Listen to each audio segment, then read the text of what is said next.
The coffee pot nearly slipped from my grip when a small child crashed directly into my counter, sending a chocolate milkshake splattering everywhere.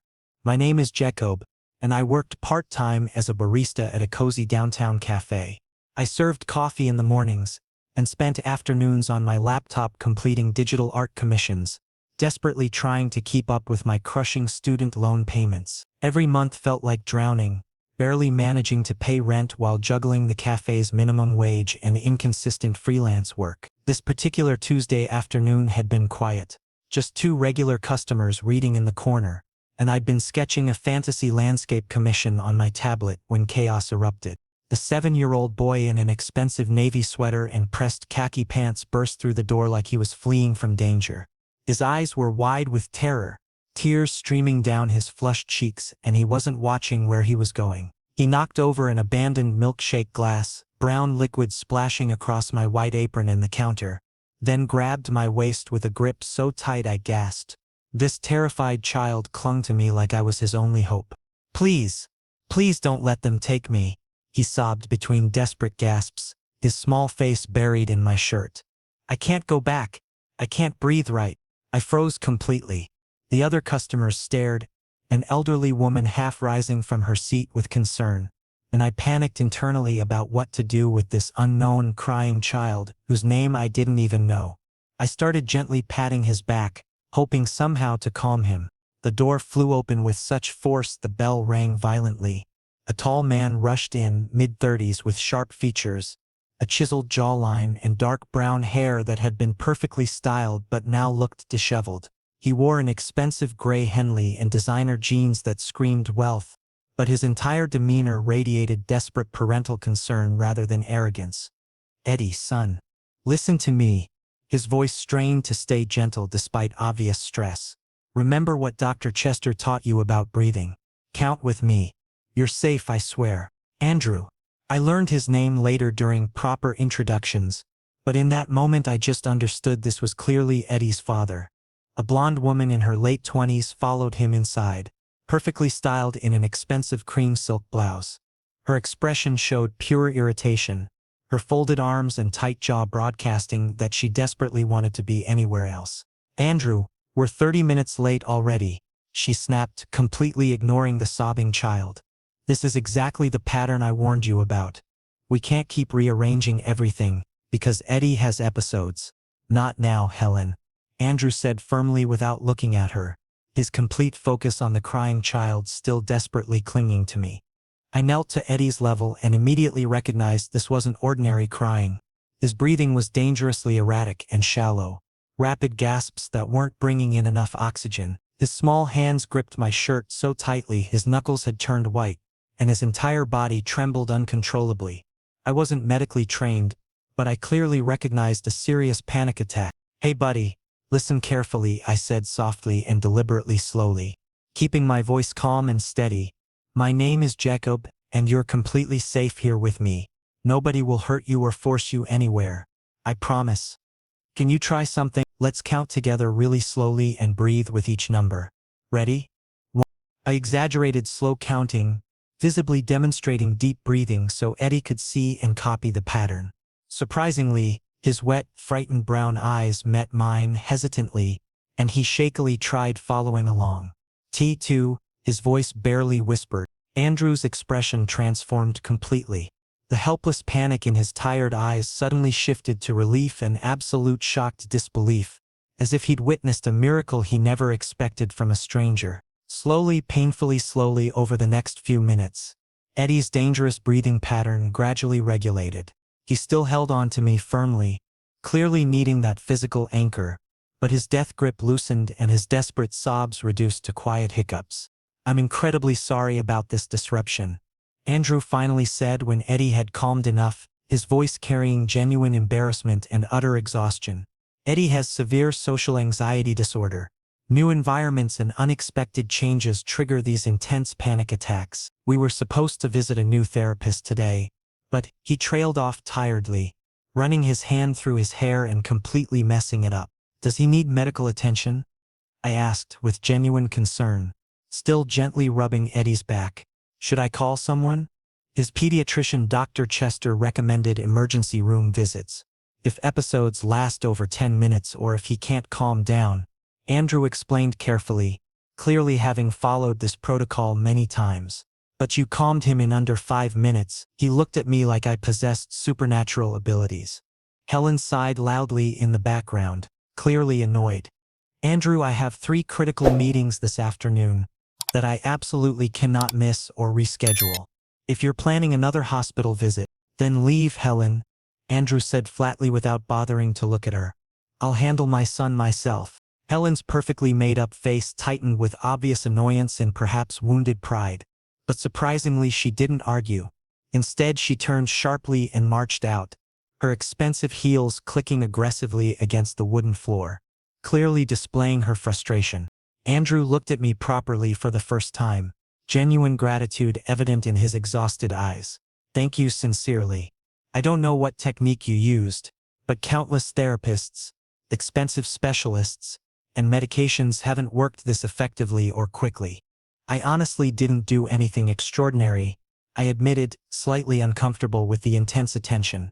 Just tried staying calm and patient with him. That's more than most people are willing to do, Andrew said softly but meaningfully.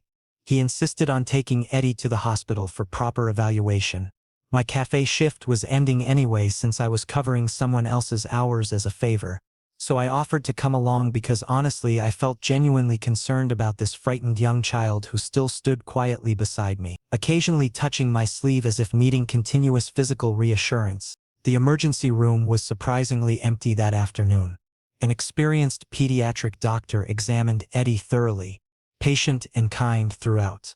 Finally, she confirmed this was a textbook panic attack, but Eddie was now completely stable with no immediate danger. She gave Andrew detailed recommendations about continuing therapy, maintaining consistent routines, avoiding known triggers, and possibly adjusting medications if episodes remained this frequent. In the waiting room afterward, Andrew and I sat on uncomfortable plastic chairs in awkward silence. Eddie rested quietly beside me, occasionally touching my sleeve as if confirming I was still there. Thank you for coming, Andrew finally said, staring at his clasped hands. You didn't have any obligation. You don't even know us. It's really no problem, I replied simply. I wanted to help. Andrew took a deep measured breath as if gathering courage for a difficult decision, then turned to me deliberately. What I'm about to propose will sound absolutely insane and completely inappropriate, and please feel free to refuse, but I desperately need to make you a job offer that might seem crazy given we just met hours ago. I waited silently, confused and curious. Eddie desperately needs someone stable. Andrew began carefully, choosing each word thoughtfully. Not another therapist he'll fear. Not another specialist prescribing more medications. He needs someone he instinctively feels safe with. Someone who can spend quality time like an older friend, a companion who doesn't make him feel constantly analyzed or broken. But I'm literally a complete stranger, I pointed out logically. We met today. You were a stranger, Andrew corrected meaningfully, gesturing toward Eddie who leaned contentedly against me. Look at him now.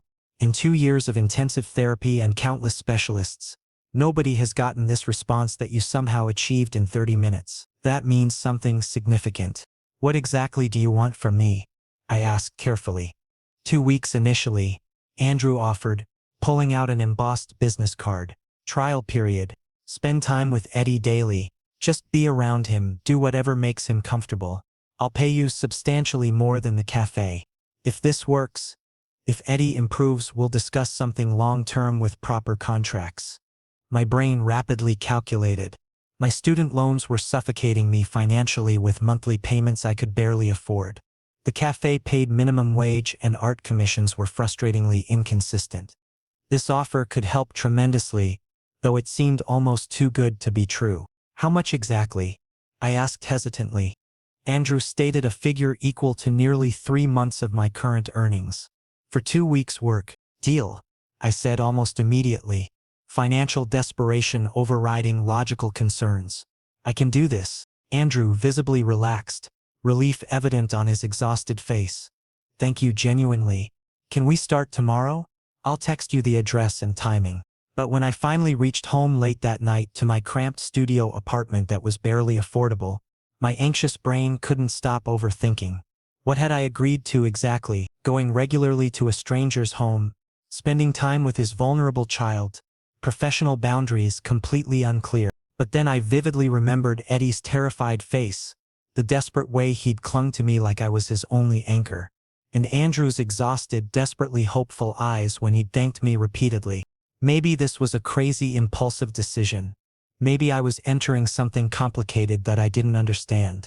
But somehow, deep down, I felt this was fundamentally the right decision. I had no idea the single choice would permanently change my entire life trajectory forever. Andrew's house wasn't intimidating at all like I'd nervously expected. It actually felt unexpectedly warm and genuinely welcoming.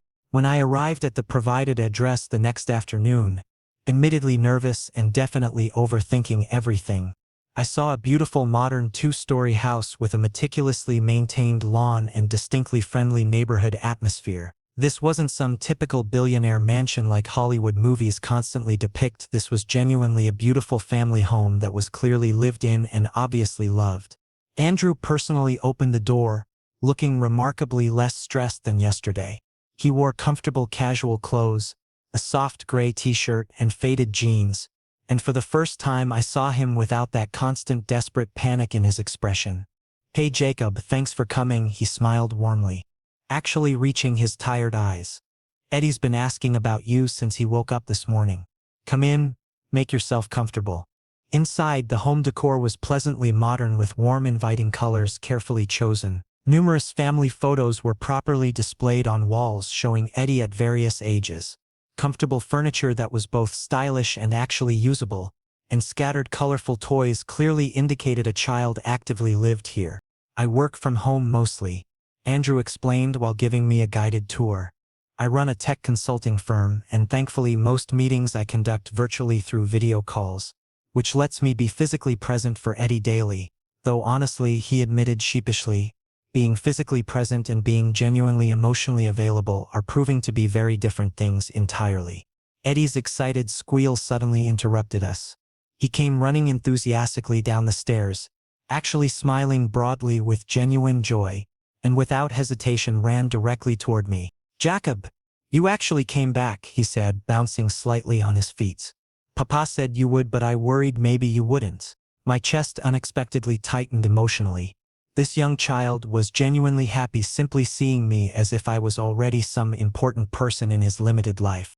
"I made you a clear promise yesterday," I reminded him gently while kneeling to his eye level. "And I never break promises." Eddie trustingly grabbed my hand firmly and enthusiastically started dragging me upstairs to show me his room.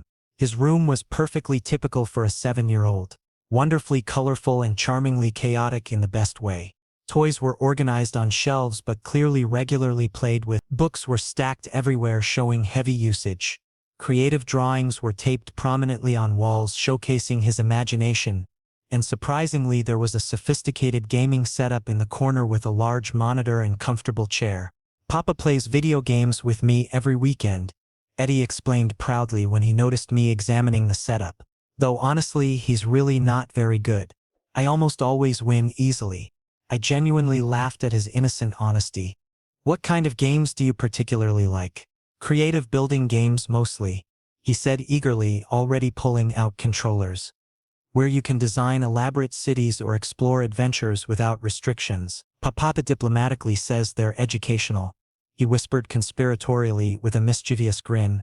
"But honestly, they're actually just really fun."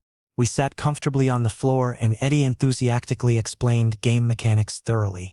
Slowly, as we played naturally together, he genuinely opened up emotionally. He openly discussed his challenging school experiences, enthusiastically talked about his favorite subjects like science and art, and surprisingly casually mentioned his anxiety issues like discussing regular weather. "Regular people are just completely too overwhelming sometimes," he said thoughtfully when I gently raised the topic. "They're always too loud, too fast, too everything simultaneously. They constantly expect me to act normal, but normal feels genuinely impossible. But you," he paused meaningfully while looking at me directly, "you're different completely. You're quiet in a nice, comfortable way. Peaceful quiet. My throat suddenly tightened powerfully. This 7-year-old was remarkably articulating his deep struggles. Clearly, years of therapy had given him sophisticated vocabulary, yet he still felt fundamentally different from others. Andrew occasionally checked throughout, silently appearing briefly in the doorway to see everything was going smoothly, but he deliberately never interfered or interrupted unnecessarily. Once, when Eddie and I were enthusiastically attempting to bake chocolate chip cookies from scratch in the kitchen and flour exploded everywhere dramatically. When Eddie accidentally used the mixer's highest setting, I peripherally saw Andrew leaning in the doorway genuinely smiling. Not a polite fake smile, but authentic happiness radiating from within. "You're surprisingly good with him," Andrew said sincerely later when Eddie was changing his flour-covered clothes. We were in the kitchen trying cooperatively to clean the catastrophic mess we'd created. "Honestly, he's incredibly easy to be good with," I replied genuinely while wiping stubborn flour off the countertop. "Eddie just needs simple patience and someone who doesn't constantly judge him critically." "I absolutely know that intellectually." Andrew sighed deeply, leaning tiredly against the counter. "Logically, I understand exactly what he desperately needs emotionally. But realistically, between running the demanding company from home, critical meetings that can't be rescheduled, urgent calls at random hours, tight deadlines," he trailed off visibly frustrated. "I'm failing him daily. I'm his father and I can't provide basic emotional availability adequately." "Andrew, you're literally physically here," I pointed out firmly.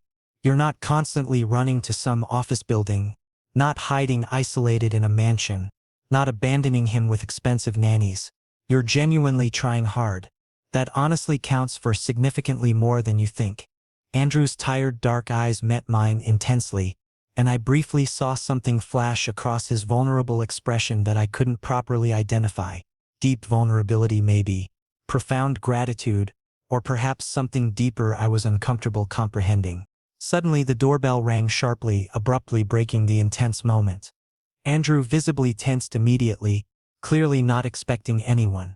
At the door stood a woman, the same elegantly dressed blonde from yesterday's cafe incident. Helen. She wore impeccable professional business attire, clearly not here for casual visiting.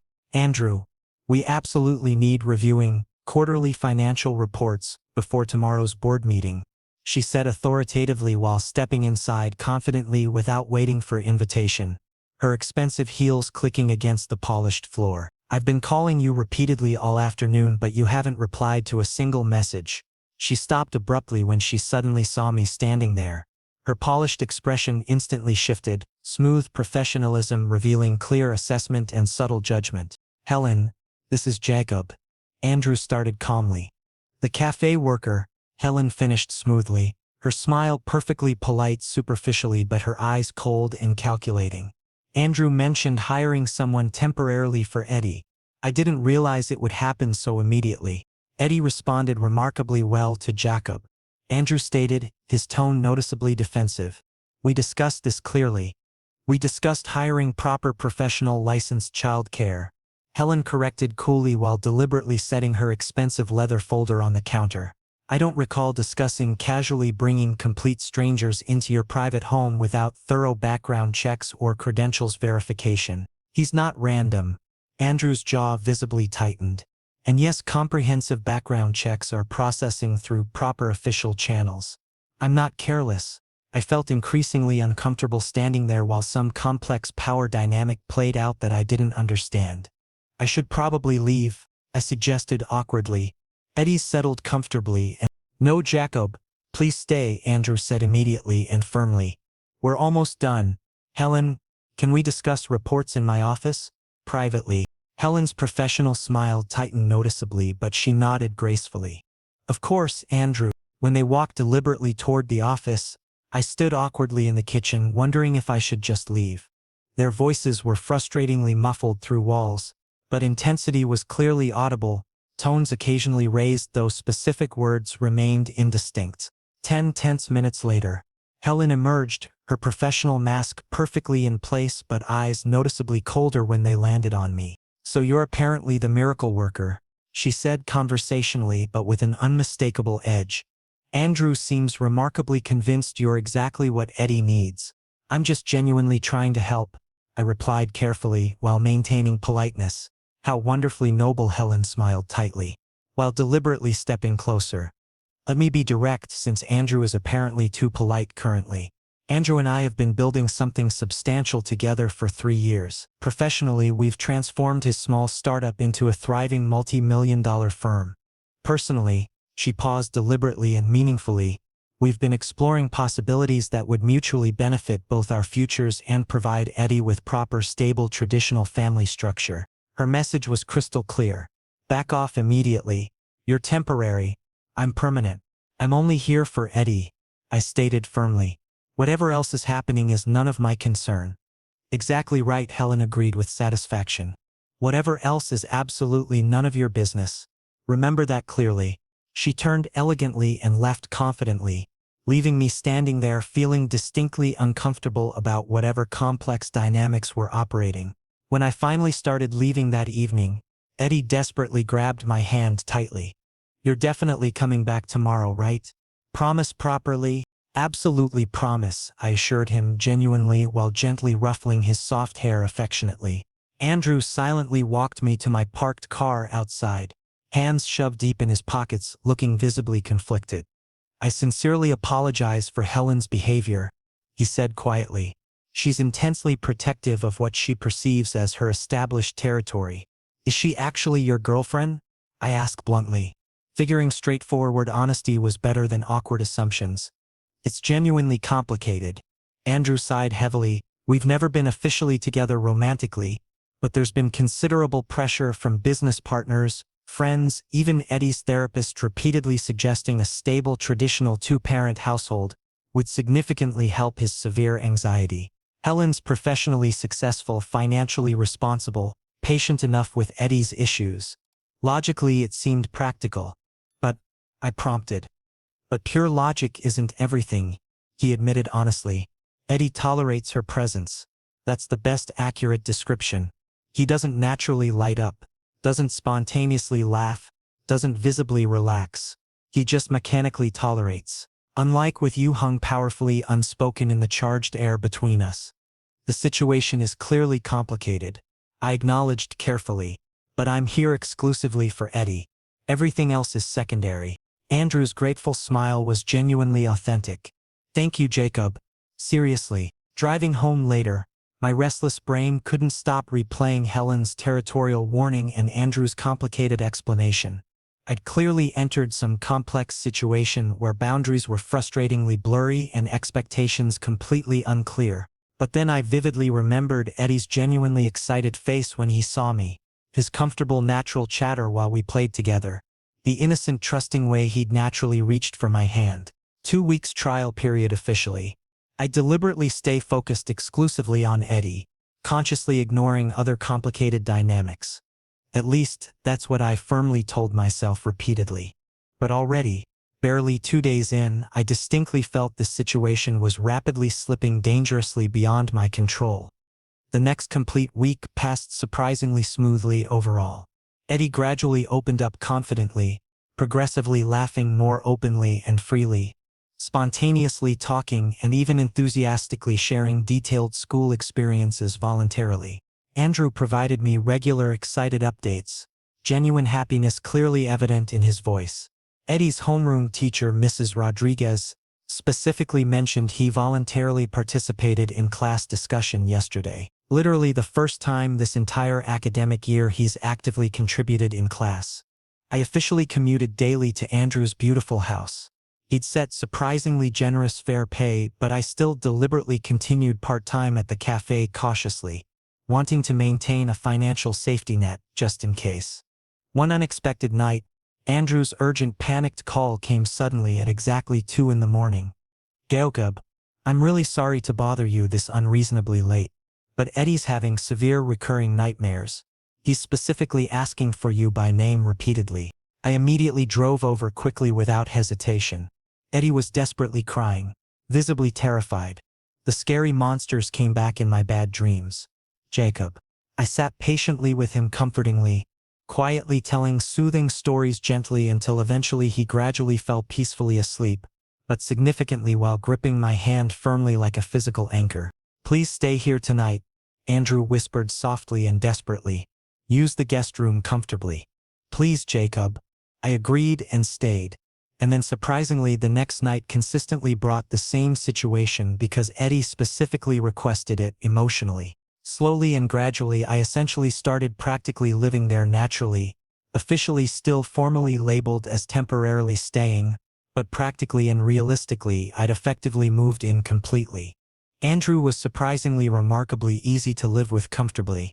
We shared hot coffee companionably together during peaceful, quiet mornings, jointly and cooperatively prepared Eddie for school and cooperatively cooked dinner during relaxed evenings, though honestly I primarily did the expert cooking while Andrew mostly observed helplessly and enthusiastically tried desperately to help. You genuinely absolutely can't cook properly at all. Can you? I teased playfully when he'd embarrassingly confused salt and sugar for the third consecutive time. I can order excellent takeout very efficiently, he replied defensively with a boyish grin.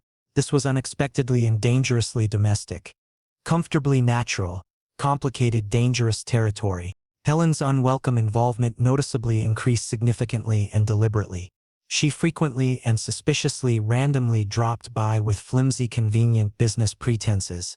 But her sharp calculating eyes constantly and always focused intensely and judgmentally on me. One particularly disturbing day, Eddie came home from school visibly and clearly upset. Kids are saying really weird things about Papa. About you too, Jacob. My stomach instantly dropped sickeningly.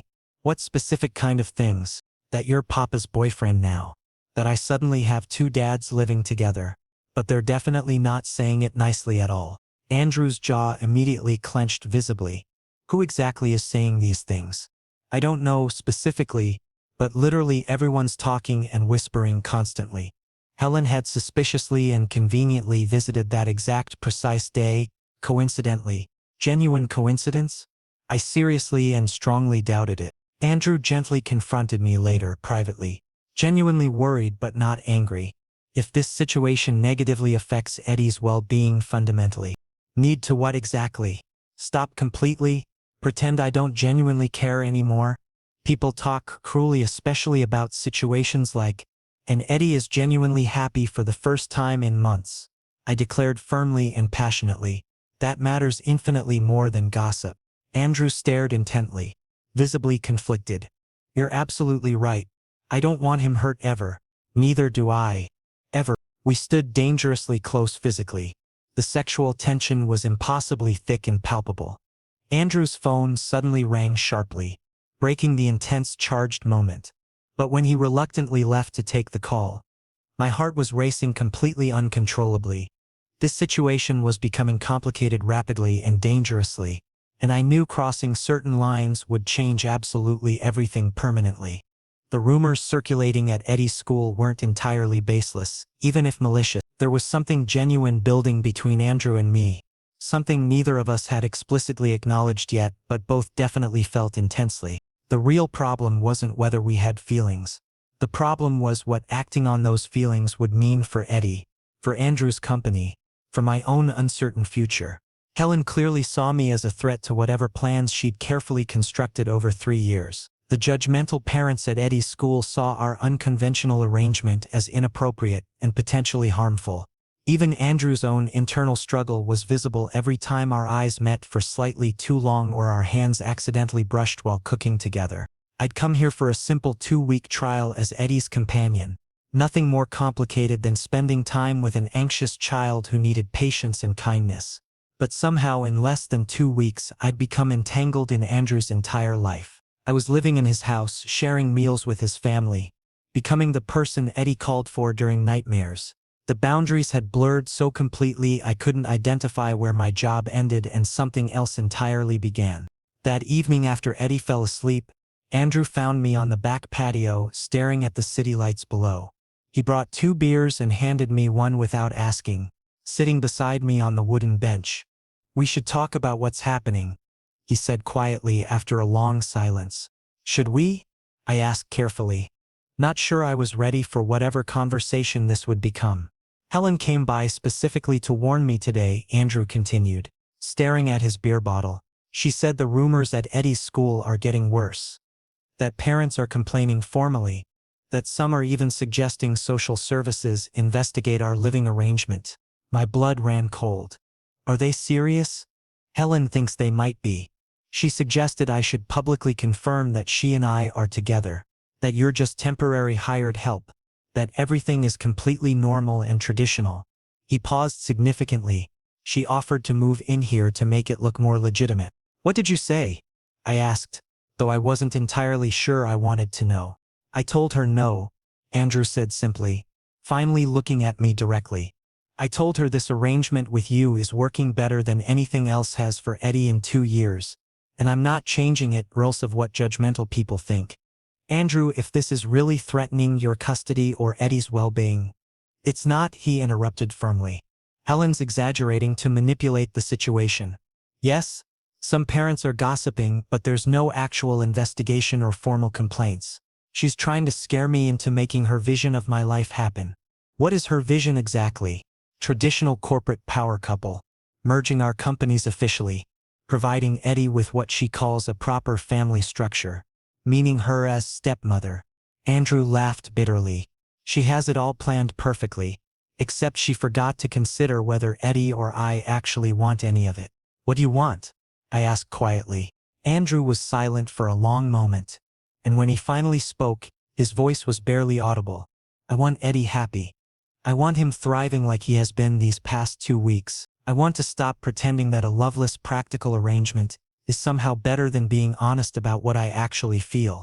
The air between us suddenly felt electrified and dangerous. I knew if I asked what he meant, if I pushed for clarification, we'd cross a line we couldn't uncross. Eddie was asleep upstairs, trusting both of us. Helen was circling like a predator waiting for mistakes. The entire situation was precarious. Jacob, Andrew said softly, and the way he said my name made my chest tighten. I need to know if I'm completely misreading this situation. Because if I'm wrong about what I think is happening between us, tell me now before I make everything infinitely more complicated. I should have said he was wrong. I should have reminded him I was his employee, that this was inappropriate, that Eddie's well-being had to come first. I should have maintained professional distance and kept everything simple and uncomplicated. Instead, I said honestly, "You're not wrong." Andrew exhaled shakily, and when his hand found mine on the bench between us, neither of us pulled away.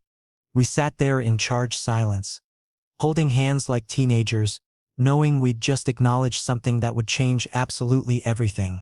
The city lights blurred slightly, whether from my emotions or the beer I couldn't tell. All I knew was that this simple job had become impossibly complicated, and I was in far too deep to walk away now even if I wanted to. What do we do now? I finally whispered. I honestly don't know, Andrew admitted. But whatever happens, I don't regret this. I don't regret you being here. Neither do I said, truthfully. We stayed there together as the night deepened around us. Two people who'd found something unexpected and genuine but had absolutely no idea how to navigate what came next. The malicious rumors escalated systematically over the following week. Eddie's school became a battlefield of whispered judgments and disapproving glances from parents who had nothing better to do than gossip about our unconventional household. Andrew received a formal notice about a mandatory parent-teacher conference. When he told me about it that evening, I could see the tension in his shoulders, the way his jaw tightened defensively. You should come, he said quietly while we cleaned up after dinner. Are you sure that's wise? I asked carefully. Won't that just fuel more speculation? Eddie specifically asked for you to be there. Andrew replied, meeting my eyes. He said, and I quote, Jacob is family now, so he should definitely come too. How can I say no to that? So I went, wearing the most professional outfit I owned, trying to look like legitimate childcare, rather than whatever scandalous thing these judgmental parents had imagined. Mrs. Rodriguez, Eddie's homeroom teacher, was professional but visibly uncomfortable when we sat down across from her. She shuffled papers nervously before speaking. Eddie's academic improvement has been genuinely remarkable lately, she began carefully. His participation has increased. His anxiety episodes have decreased significantly, and his overall demeanor is noticeably happier. However, she paused, choosing words cautiously. Several parents have formally expressed concerns about his current home situation. What concerns specifically? Andrew asked, his voice dangerously calm in that controlled way that meant he was furious. They believe having an unrelated young man living in your home might be confusing for Eddie developmentally, Mrs. Rodriguez said, clearly uncomfortable delivering this message, especially given circulating rumors that you and Helen were previously involved romantically, but that relationship ended abruptly when what?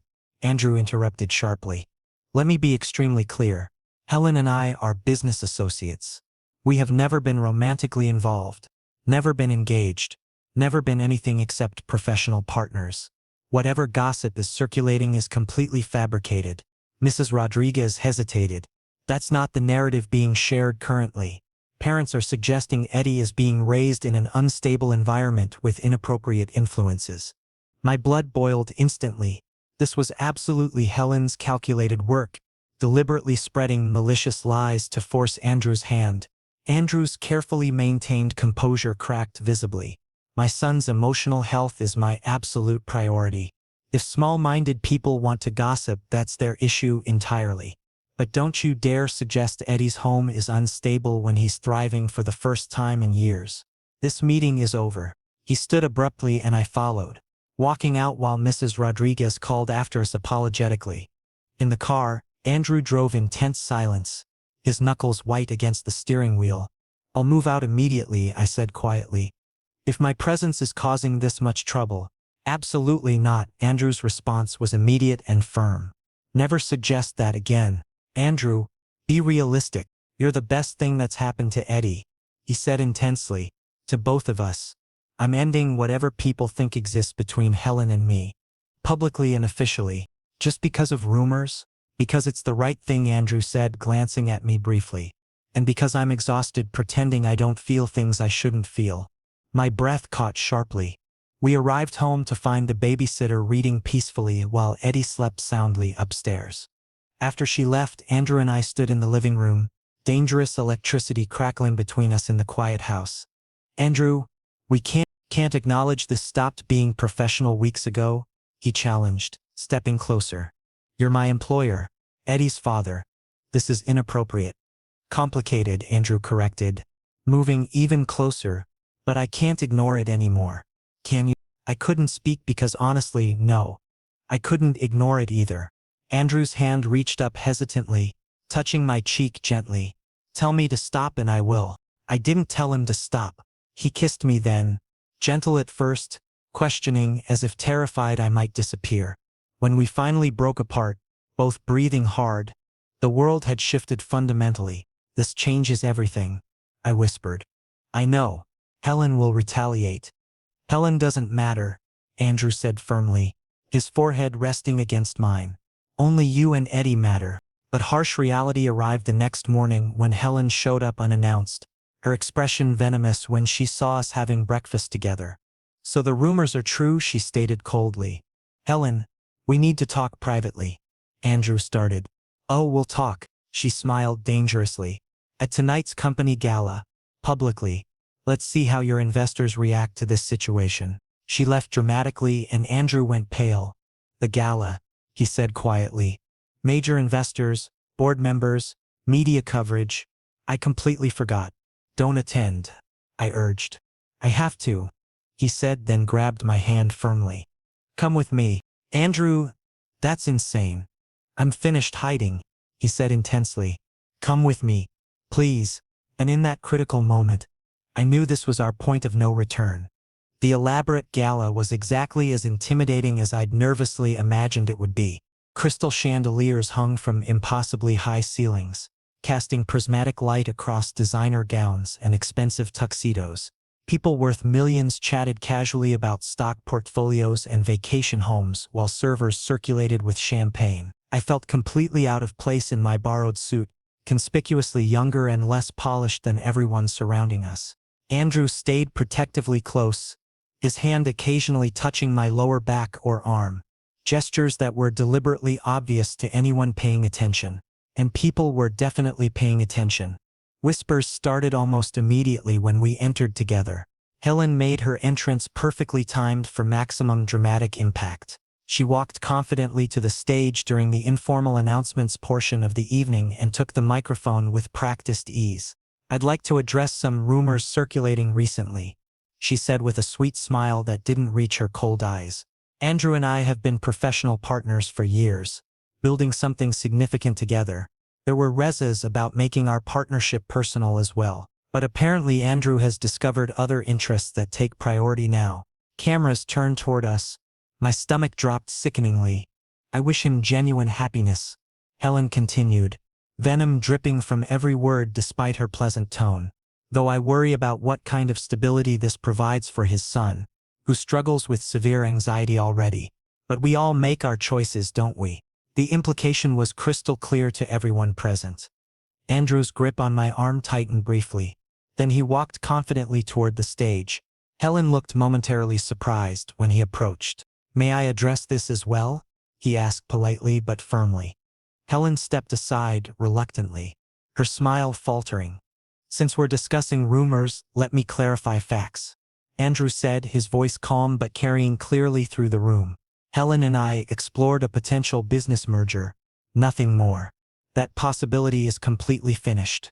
Regarding my son Eddie's well-being, he has improved dramatically because someone entered our lives who genuinely cares about him as a person, not as a business advantage or social accessory." Complete silence filled the elegant ballroom.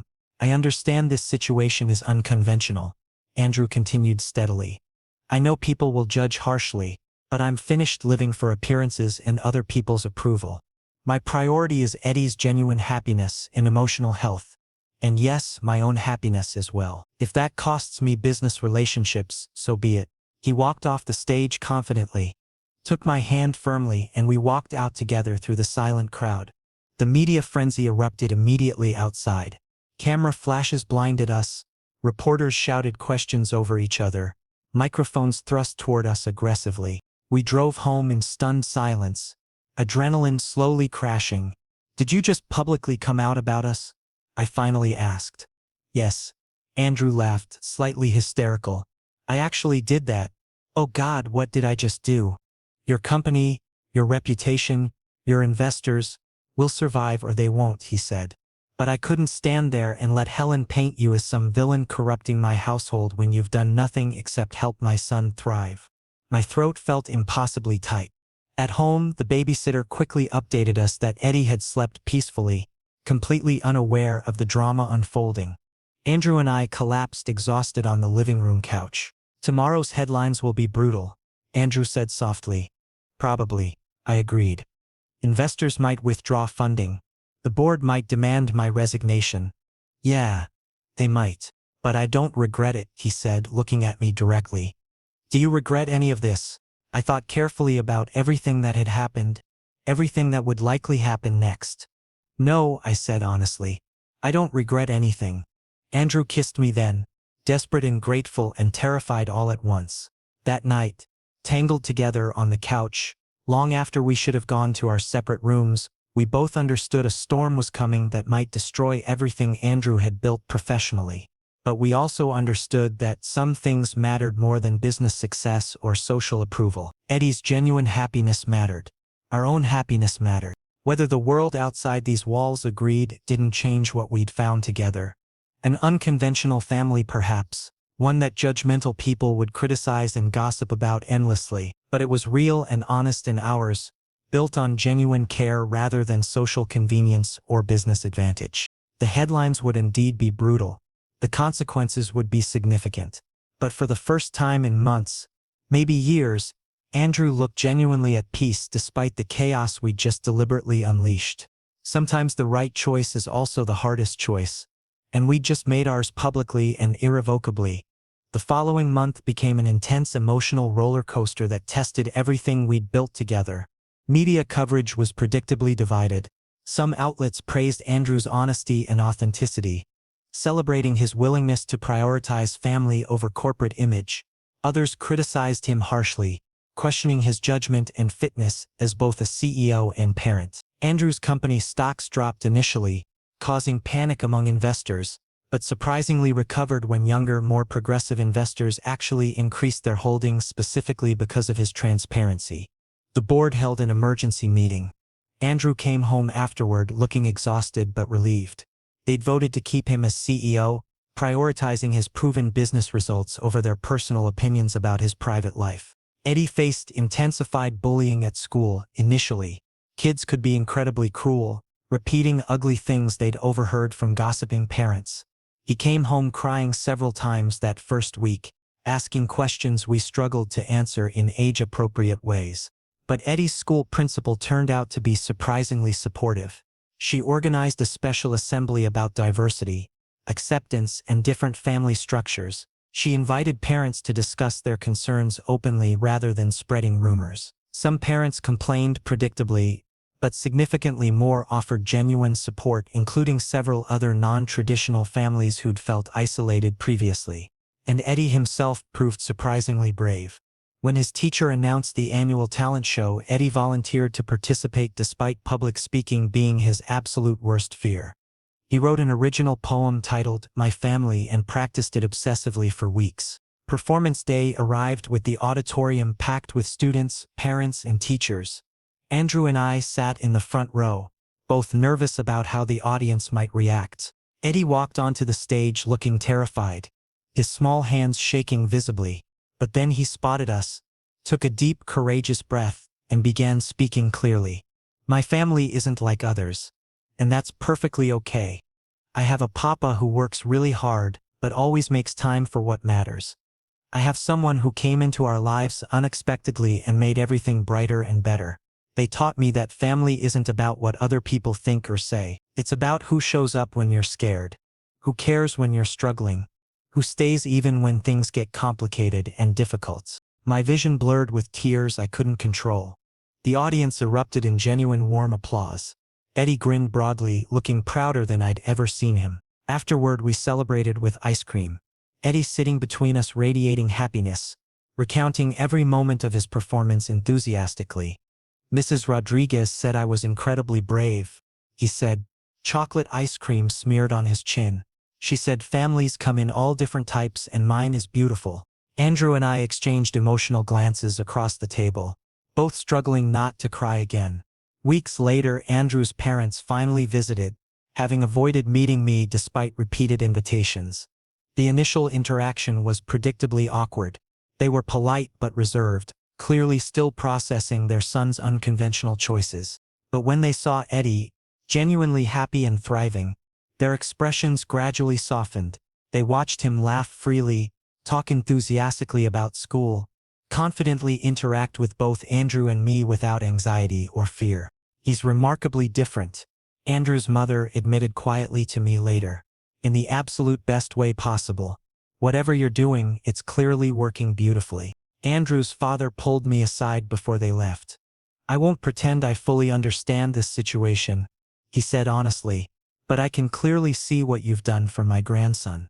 Thank you sincerely for that." It wasn't complete acceptance, but it was a meaningful, genuine start.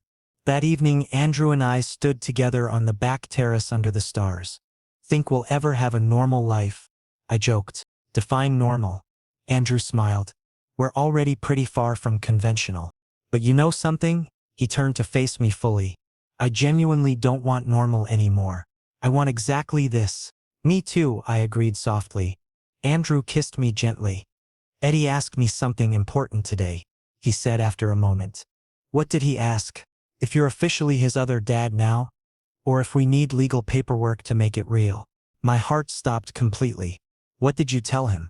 I said paperwork doesn't create family, love does, Andrew said carefully. "But I also said that if you wanted to someday, we could make it legal through adoption." I told him I'd want that day much. Tears came fast and unexpected. "I want that too," I whispered. We held each other close under the stars, an unconventional family that had fought hard for the right to exist exactly as we were. It was risky and complicated and imperfect, but it was also real and honest and completely ours. And that made it absolutely perfect.